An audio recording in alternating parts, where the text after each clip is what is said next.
linda, linda do meu coração. Estamos aqui para falar mais um pouquinho sobre análise sintática, agora sobre uns elementos que são acessórios à minha oração. O que é acessório? Aquilo que eu posso tirar, posso colocar assim como brinco, pulseira, relógio, coloco, tiro, é acessório, ok? Mais dois elementos acessórios que são o aposto e o vocativo. Começando pelo vocativo. O vocativo, gente, vocativo vem de vocare, voz, chamamento, é o chamamento.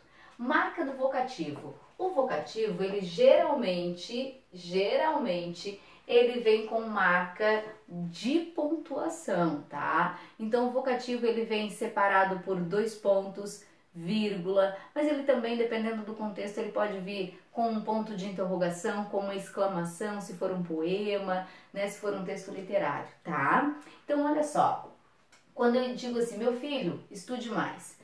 Muito vestibulares e concursos gostam de cobrar o vocativo ou gostam de usar o vocativo numa frase para confundir você, para confundir a sua cabecinha com um outro elemento sintático que é chamado de sujeito, tá? Então, olha só, é muito comum o aluno fazer isso aqui, ó. Pega o verbo, estude e faz a pergunta, quem que deve estudar mais? Ah, o meu filho. Sujeito. Não, gente, não. Por quê? Porque a gente sabe que o sujeito não pode ser separado do verbo por meio de vírgula, tá, gente? Não pode existir uma vírgula entre o sujeito e o verbo. É uma regra, assim, geral, fantástica, né, da pontuação, do uso da vírgula, ok? Então, se existe uma vírgula aqui, para tudo, porque ou a frase está errada ou não é sujeito. E olha a entonação, meu filho, ô meu filho, Joãozinho, ô menino, vem cá, Vitor, tá prestando atenção? Jonas, tá copiando tudo? Letícia, fez a tarefa? Vocês estão vendo que nós usamos de uma entonação para chamar a atenção do outro, para buscar a atenção do outro? Então, aqui, o meu filho, ele não pode ser nunca sujeito. Meu filho funciona como vocativo. Ô, professora, mas quem que seria o sujeito, então? Se o meu filho é vocativo, quem que vai ser sujeito? Gente, estude, cante, dance, cantem, estudem, brinquem. São verbos no imperativo. Atenção, atenção. Sempre que você tiver um verbo no imperativo, o que é o imperativo? Ordem, ordem. O seu sujeito, o sujeito da frase, ele será um sujeito oculto. Estude você, ó, estude você. É sujeito oculto, desinicial, elíptico ou subentendido, ok? Então não confunda. Eles jogam esta frase para que você confunda o sujeito com o vocativo. E aí muitas vezes erra. Então depois desta aula ninguém mais pode errar, tá, gente? Aqui, ó, estude mais, meu filho, a posição do vocativo. O vocativo ele pode estar no início da oração, ele pode estar no meio da oração ou no final da oração. O que importa é que deve existir a vírgula para separar o vocativo, tá? Então estude mais, meu filho. Meu filho, chamamento vocativo, certo? O vocativo ele é muito utilizado em correspondências. E aí em correspondências, lá no e-mail, né, quando você vai enviar uma carta, uma correspondência oficial, porque hoje cartas, né, só como correspondências oficiais, você vai perceber que vem lá, prezado senhor, 2 pontos, prezada senhora, 2 pontos, caro senhor Luiz Alberto, 2 pontos. Geralmente em correspondências vem com 2 pontos, ok?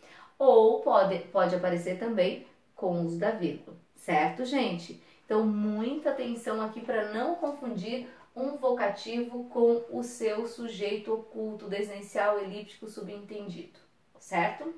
Muito bem. Além do vocativo, então, nós temos um outro elemento que é chamado de aposto. Geralmente, quando você pensa em aposto, você pensa assim, aposto é aquele elemento que vem entre vírgulas, certo? Pois é. Mas tia Kelly tá aqui para falar que não, nem sempre o aposto ele vem entre vírgulas, tá, gente? Nem sempre. Porque nós temos uma classificação deste aposto. O aposto ele pode ser explicativo. E se ele for explicativo, gente, atenção, atenção. O aposto explicativo é aquele que vem geralmente entre travessão, ok? Entre o travessão e outro travessão, ou entre uma vírgula e outra vírgula, entre vírgulas, ok? Então, marca do aposto explicativo, o uso do travessão ou o uso da vírgula, certo? Nós temos o aposto especificador ou especificativo, alguns gramáticos trazem como especificador, outros como especificativo. É aquele que vem, como o próprio nome já diz, para especificar, e aí uma marca dele é o quê? É que todo aposto especificador, ele vem em forma de nome próprio, de substantivo próprio. E a gente sabe que o substantivo próprio é aquele escrito com inicial maiúscula, ok? Nós temos ainda o aposto resumidor ou resumitivo, aquele que resume. Então, o aposto resumidor, ele vem sempre em forma de pronome, um pronome que resume o que eu disse anteriormente, tudo que eu disse anteriormente, ok? O enumerador, quando nós fazemos uma enumeração, é um aposto que vem depois dos dois pontos. Então, nós fazemos uma enumeração apontando x, vírgula, y, vírgula, z, ponto, ok? Então, o enumerador, ele vem depois de dois pontos. E o oracional? Oracional é aquele que também vem entre esses travessões, entre vírgulas, mas para diferenciar do explicativo, o oracional, ó, ele tem que ter verbo, porque para ser oração tem que ter verbo, certo, gente? Então, o oracional, ele também tem uma pontuação específica, mas para ser oracional, para ser oração, tem que ter verbo. Vamos para a prática, olha só como é que funciona. Gugu, apresentador brasileiro, faleceu em 2020. Peguei o verbo. Quem que faleceu em 2020? Gugu, sujeito da minha oração, sujeito simples, ok? Quem falece, falece é verbo intransitivo. Então, ó, os elementos essenciais da oração aqui. Gugu faleceu, ponto. Agora, Gugu, quem é o Gugu? De que Gugu você está falando? Gente, do Gugu, o apresentador brasileiro. O apresentador brasileiro vem para fazer o quê? Explicar um pouquinho melhor quem é o Gugu. Então você percebe que o aposto, ele vem sempre se referindo a um elemento que foi utilizado anteriormente, tá? Ele faz este movimento, ó. Ele retoma, ele retorna, ok? Aquilo que já foi mencionado. Então eu estou falando do Gugu.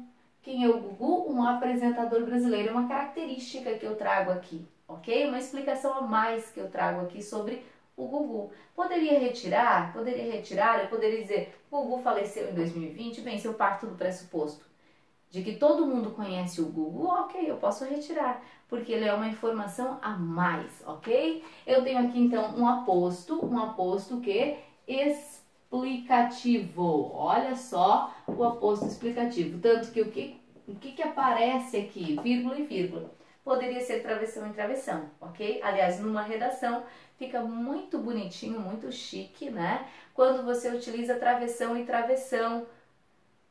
Ai, professor, então eu utilizo sempre? Não, gente, também não é assim, né? Não vou encher de travessões no texto. Esse travessão que você vai utilizar é apenas quando você já tem uma sequência de vírgulas, você não quer repetir, e aí você usa com um aposto, né? Com um aposto, o travessão e o travessão, que vai deixar o seu texto um pouquinho mais culto, formal, bonitinho, vai mostrar para o corretor, ó, ele tem domínio do uso dos sinais de pontuação. Isso é fantástico, tá, gente? Aqui, o apresentador Gugu faleceu. O apresentador, quem que faleceu, gente? Quem que faleceu? O apresentador Gugu. Tudo isso aqui é o sujeito, certo, gente? Núcleo do sujeito. Estou falando do apresentador, é um sujeito simples. Atenção, atenção.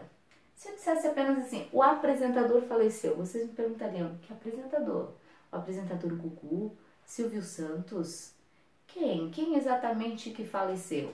Gugu está aqui para especificar o apresentador, assim como o professor Clóvis, o professor Edinho, o professor Matheus, o professor Gilberto, o professor Sandro.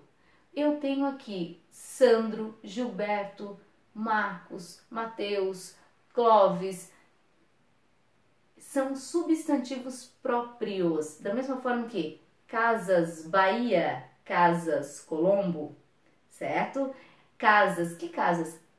Casas Bahia, que casas? Casas Colombo. Vem para especificar o tipo de casa. Então, em forma de nome próprio, o que eu tenho aqui? Gugu funcionando como aposto especificador, certo, gente? Em forma de nome próprio. Cantar, dançar, festar, tudo faz bem à alma. Tudo faz bem à alma. O que faz bem à alma, gente? O que faz bem à alma? Cantar, dançar, festar, ó. O que faz bem à alma? Cantar, dançar, festar. Sujeito aqui da oração, ó, sujeito composto, certo? Ó, professor, mas não é fazem bem à alma? Mas espera aí, olha o que apareceu aqui. Tudo. O que este tudo faz? Ele resume o que foi utilizado aqui, ó, os 3 elementos que foram utilizados anteriormente. É um pronome indefinido, tudo, nada, todos, alguém, ninguém, são pronomes indefinidos que têm a função de resumir, ó, de resumir o que foi utilizado anteriormente. Então, claro que se eu tenho um aposto, isso aqui se chama aposto que resumidor, o verbo ele concorda com o aposto resumidor. Mas se eu pergunto quem é o sujeito, de quem que estou falando? Cantar, dançar, festar, certo? O tudo funciona como aposto resumidor, tá? E aqui, gosto de muitas coisas. Cantar, dançar, festar. Gosto de muitas coisas. 2 pontos. Que coisas? Que coisas? Cantar, dançar, festar, vem, ó, depois de 2 pontos, enumerando as ações das quais eu gosto. Então, eu poderia parar a oração aqui, gosto de muitas coisas, ponto. Poderia, mas eu quero enumerar, eu quero explicar, eu quero contar, detalhar que coisas são essas, porque você me perguntaria, tá, que coisas? Coisas não é uma palavra de sentido vago? Que coisas? Que coisas? Cantar, dançar, festar. Ó, 3 elementos, uma enumeração depois de 2 pontos. Eu tenho um aposto enumerativo, ok?